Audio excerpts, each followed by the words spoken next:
I'm just gonna go out and say it. While they didn't mean to, Blizzard are in fact actively trolling you. You see, they slaved away to make all these shiny new UI features, all to replace your add-ons, and honestly, they did a great job. Until, at the very last hurdle, they completely face-planted by giving you terrible default settings.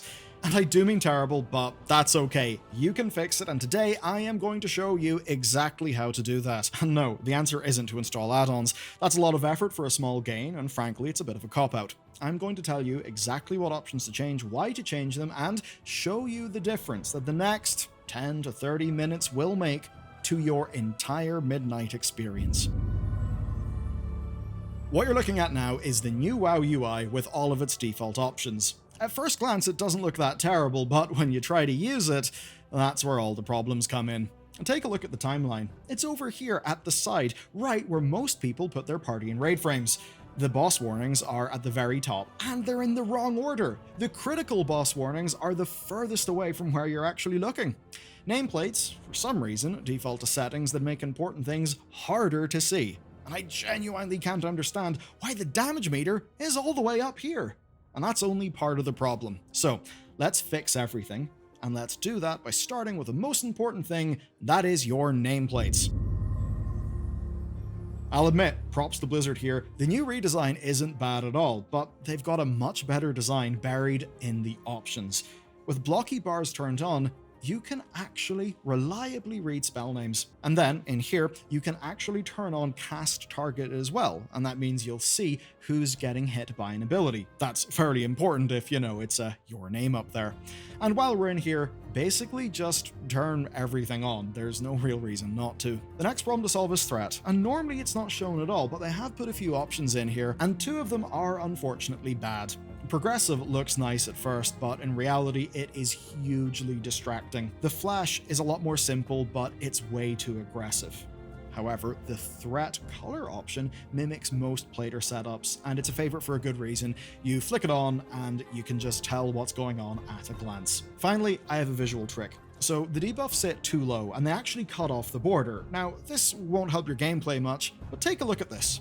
Moving the debuff padding from 0 to 2 stops all of these lines from intersecting, and in doing so, it just makes it look so much more visually clean. In the grand scheme of things, these are small changes, but now's the perfect time to just go and do them so you'll never have to worry again. And that absolutely goes for what's next. Boss Warnings is the official name for what we used to call the ability timeline, and it's probably the biggest game changer of anything in Midnight. It means that without any add-ons installed, you can see exactly what a boss is going to do and when. There's only a small issue, and that's that the defaults Blizzard give you just leave you flying blind. In their base profile, it's way over here on the left, which is where almost everyone who plays the game will be moving their party and raid frames. So that's got to go. And even Blizzard seemed to agree because on the Midnight Beta, it's actually got a different default location, which is up here at the top, scrolling sideways. That's a lot better, but it's a massive trap. Can you spot the difference here? When it's horizontal, there's a missing option where, for some reason, you can't show the spell names. That's insane. So if you want it that way, you just have to learn to recognize the icons. Let's not do that. I would suggest that you stick it over here to the right and then turn on the names. But that's not all. Next on our list is size. For some reason, it's insanely tall, which you can fix by just dropping the overall size. But when you do that, you'll find that the icons are way too small. But then you can go and fix that by just making the icons bigger. This all sounds a little bit silly, but just take a look at this A-B comparison. The shorter version is a hell of a lot easier in the eyes and the screen space. But there are other settings you should know about.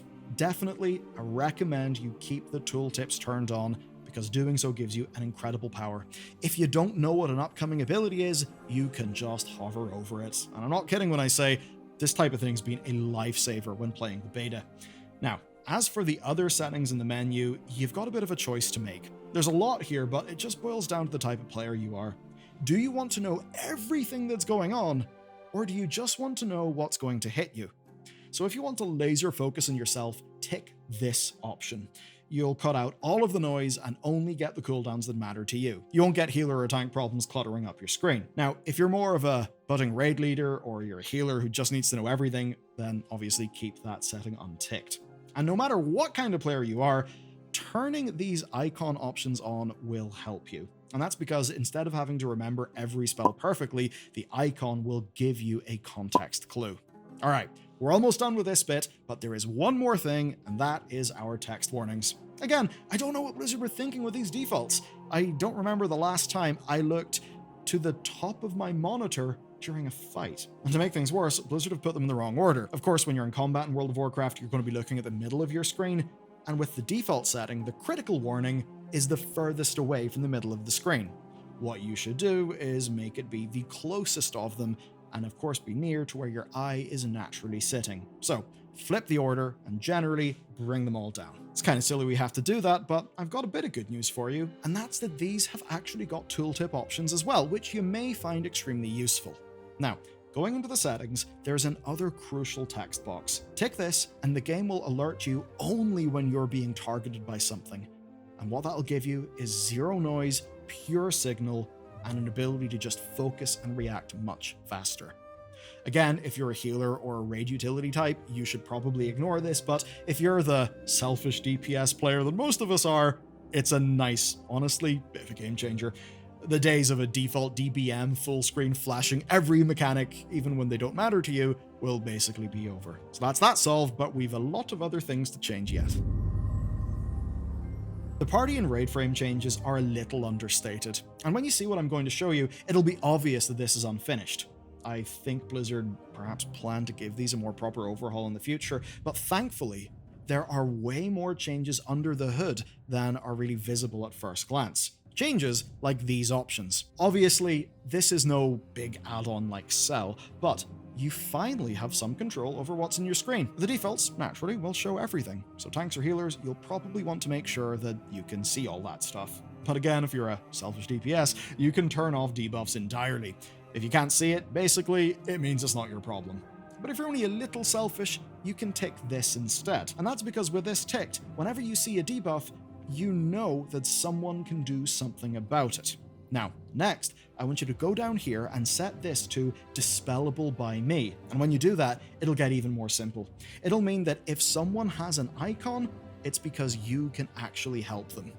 Now, I know that a lot of healers won't be satisfied with the level of customization here, but for the majority of players, it's a drastic improvement over what we've currently got. That's especially the case if you play around with the new edit mode variants. And this is what I mean when I call these unfinished. We've got three options in edit mode. There's Legacy, which is how it is today. Then there is Buff or Debuff focused. If you don't know what these changes are doing, then yeah, good. Me neither. At least not at first glance. So let me explain what they actually do. Buff focus puts the buffs up here, and that leaves room for more icons across a single row at the top. Debuff focus leaves that room for debuffs instead, but on the other side. So it's probably something designed for PvP where you'll be having more debuffs to worry about. Though I'll certainly say it makes playing something like a Resto Druid a bit difficult because your buffs don't have as much space to breathe. Honestly, if I had to pick one, I would actually pick Legacy. Let me explain why. On the other two, the name is in the middle, which looks absolutely horrible whenever there's a defensive active or whenever you show power bars. And Legacy has got another surprising benefit. The Dispel indicator and the buffs are both at the right side, which basically just makes it easy to read at a glance. So that's unit frames. Honestly, I'm not sure what Blizzard thought this would accomplish. It definitely needs more work. And I think a lot of people will just be trying to find some sort of raid frame add-on to improve this situation. But hey, that's 2 out of 3 features we've covered actually being quite good. Surely the next one will also be good. Blizzard, I just want to talk. Why is the damage meter off by default? And better yet, why the hell is it up here? 99% of UI screenshots I've seen in the past 20 years have had it down here. That's all a bit weird. And unfortunately, there aren't many options worth talking about here. All you can do is change how it looks, and the default is sadly by far the best. That being said, there are a few things that you can do that will actually make it look much better. First, obviously move it somewhere reasonable. Bottom right is the usual spot for a good reason. Next, it's far too wide by default, and you can bring it all the way down to the minimum width and still read everything just fine. Then that leaves just one problem, and that's that the bars are too short and that the text overlaps. And it's things like this that make me wonder who decides the defaults at Blizzard, because it feels like a bunch of engineers built features, but the next bit where the designers come in and set really good defaults just hasn't really happened. So to fix the overlapping text, Nightmare just bring the bar height up about 4 notches. And I mean, look at this. It is so much better because the text actually fits inside the bar. Problem solved. Mostly. Because this still does need plenty of work, but at least it serves a bit of a purpose, which is rather unlike the last new UI feature. This is the external defensives frame, which funnily enough shows us our external defensives.